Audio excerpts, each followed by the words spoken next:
Bonsoir Claire Savac, vous venez de Bonsoir. finir une conférence ici à Nice à propos de votre dernier bouquin, La guerre secrète contre les peuples. Vous avez passé 3 ans à étudier donc le phénomène des chemtrails. Est-ce que vous pouvez nous parler des personnes que vous avez rencontrées au fur et à mesure de cette enquête, autant dans le monde politique ou des personnalités ou dans le monde scientifique? Alors, dans le monde politique, on n'en rencontre pas beaucoup, hein, parce qu'en général, ils répondent pas trop aux invitations. Mais non, j'ai rencontré et j'ai parlé surtout avec Dane Wigington, qui a un site qui s'appelle geoengineeringwatch.org et, et qui lui enquête sur les chemtrails depuis très très longtemps parce que il vit à Mount Shasta, qui est un des espaces les plus purs aux États-Unis et qui est complètement pollué maintenant par des. Justement, il s'est aperçu qu'il y avait des doses d'aluminium très très fortes sur son terrain et tout, qui n'avaient aucune raison d'y être, puisque, enfin, je veux dire, il est loin de toute pollution. Et aussi, j'ai parlé avec Nick Begich, qui est le premier spécialiste de harpe dans le monde, qui avait écrit un livre qui s'appelle Angels Don't Play This Harp. Les anges ne jouent pas de cette harpe. Et après, j'ai beaucoup parlé avec un monsieur qui s'appelle Barry Trower, qui est un ex de l'armée anglaise et qui a été dans les services secrets, enfin qui a travaillé pour la CIA pendant 11 ans et qui est un spécialiste des ondes et des radars.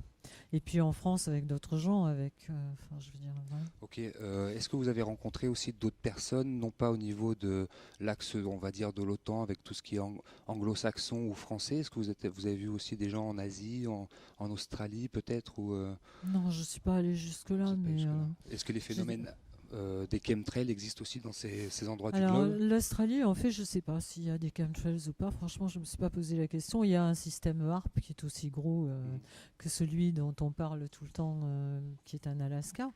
Mais, mais je pense que c'est à peu près mondial. Mais enfin, je pense surtout que pour l'instant, celui qui est dans l'œil enfin, ceux qui est dans l'œil du cyclone, c'est l'Europe. Ok, merci.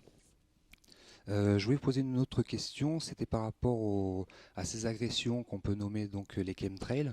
Est-ce qu'il y a une manière de se protéger efficace ou assez simple? Est-ce que vous pouvez nous parler des manières de se protéger? Honnêtement, j'entends beaucoup parler d'une méthode qui est avec l'argone. Des gens qui font des chembusters, des trucs pour renvoyer les effets des chemtrails, mais je ne sais pas vraiment comment ça marche. Et autrement, non, franchement, je vois pas comment on peut s'en protéger parce qu'on ne sait déjà pas ce qu'il y a dedans. Là, je suis venue en voiture d'Avignon, il y a des traces dans le ciel, mais absolument incroyables. N'importe qui était dans une voiture en même temps que nous. Il y avait un monsieur tout à l'heure qui était dans le train. Alors, c'était absolument incroyable. Mhm. Mais savoir ce qu'ils épandent à un moment, un instant T, on ne sait pas. Ouais, en venant aussi à la conférence, j'ai constaté qu'il y Vous a beaucoup aussi. de... Ouais, ouais, dans le ciel, ouais. Ah ouais. Ouais, Et là, exactement. c'était vraiment ahurissant, quoi.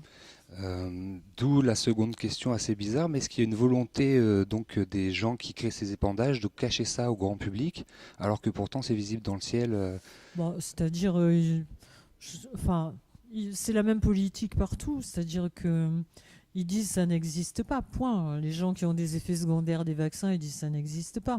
Mm. Parce que comme on peut pas, comme ils nous disent pas ce qui se passe, ils nous disent que c'est un phénomène qui n'existe pas.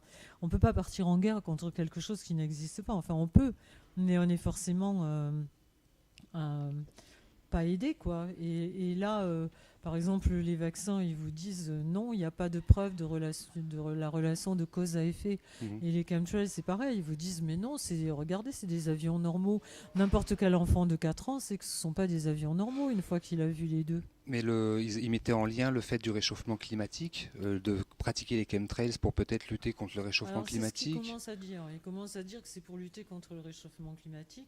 Je le crois absolument pas. Mais alors il y a vraiment tous les documents qui circulent prouvent que c'est pas possible. Mhm. Déjà c'est pas possible parce que le principe de l'épandage, qui est la patente Welbach, il y a marqué en gros dans la patente Welbach que plus on épand, plus il crée le réchauffement. Donc si D'accord. c'était pour lutter contre le réchauffement, ce serait vraiment stupide. Oui, ce serait un peu comme SOS Racisme pour sauver le racisme, quoi. Je sais pas. Mhm. Ok, je vous remercie. Mhm. Il y a aussi un lien qui est à faire avec le licenciement d'un météorologue présentateur météo sur le service public qui s'appelait Monsieur Philippe Verdier. Ouais. Est-ce qu'il a été licencié parce qu'il aurait fait un bouquin qui parlait de ces chemtrails? Non, non, non, lui, il a été licencié parce il a eu le culot de dire il avait fait partie de gens qui avaient été invités par le gouvernement, je crois, pour avoir, comment on dit, la feuille de route. On les a convoqués pour leur dire voilà ce qu'il faut dire et voilà ce qu'il faut répandre. D'accord. Et manifestement, il n'a pas le droit de s'exprimer. Donc le fait qu'il l'ait dit, ça a été une agression terrible. On n'est pas censé être au courant, nous. Donc D'accord, d'où son voilà. licenciement. Hmm. Est-ce que quand vous parlez d'un complot mondial, on peut faire des rapprochements avec un livre qui a été fait par le président de l'association Égalité et Réconciliation, Monsieur Alain Soral, notamment Comprendre l'Empire? Ah oui, c'est la suite. Enfin, c'est un des agissements de l'Empire. Hmm. Et c'est pour ça que j'ai demandé à Pierre Hillard de faire la préface, parce que c'est forcément. Enfin, le- tout ça, c'est la résultante du mondialisme et de la politique du nouvel ordre mondial, et ce que dit aussi Alain Soral dans Comprendre l'Empire. Mhm. C'est-à-dire que tous les gens qui réfléchissent un petit peu voient bien d'où ça vient. Ça vient du fait que il y a une élite enfin, qui défend le nouvel ordre mondial et le mondialisme et qui nous veut pas du bien. Mhm.